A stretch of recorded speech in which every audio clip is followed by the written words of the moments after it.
So just stand in front of that. So this is for the closing session, right? Yeah, So how many people are going to listen to this thing? maybe, everyone. Okay, so it's pretty private. What's an idea that you've had in your life that got you in trouble?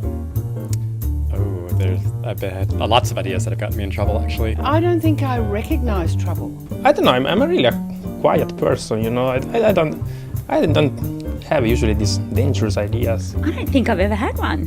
My ideas have all turned out great. I don't know whether it's an idea or an ideal, but that of never compromising. Wanting to do things my way, wanting to... Oh, sorry. No, that's okay. Thrown me. No, that's okay. I get in trouble all the time. I ask the questions that I ask because I am personally interested in them. Well, this idea that engineering humans to combat climate change. The fact that fetuses and newborns are not persons, that's the idea that got me a lot of trouble. I don't think the foreskin has got a life of its own,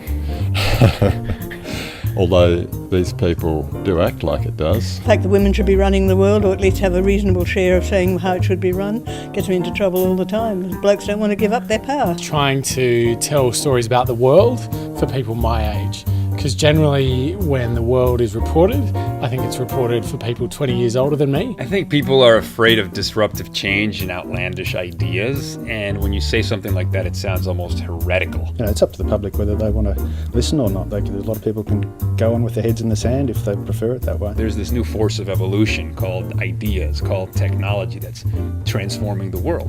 But that's a lot for people to take in, because most people are busy just going through their day-to-day life and going to work and coming home, and I can't handle that. I've just pushed things to the limit my whole life. I'd always felt, maybe I was on the verge of a dangerous idea in the sense of, not agreeing with the majority. And every time I hear of a majority view, I think it's inherently flawed. People didn't want to know, or they became aggressive towards me. I've received some interesting emails in response to that, suggesting that I may be on my way to hell. You wake up in the morning and you have like 50 emails of people say like how disgusting and horrible and they want to kill you, and they explain you in detail how they want to kill you, which is interesting. I got death threats. I get them all the time. I got death threats for Steve Irwin.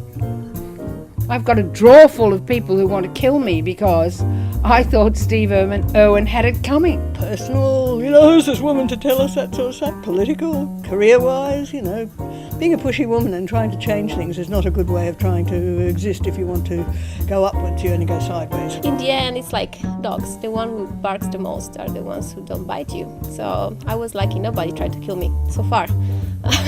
By being ostracised, I learnt to stand on my own 2 feet and become opinionated based on evidence. It's a great anarchist statement, Everything could be different, and maybe different would be better. We shouldn't trust our gut.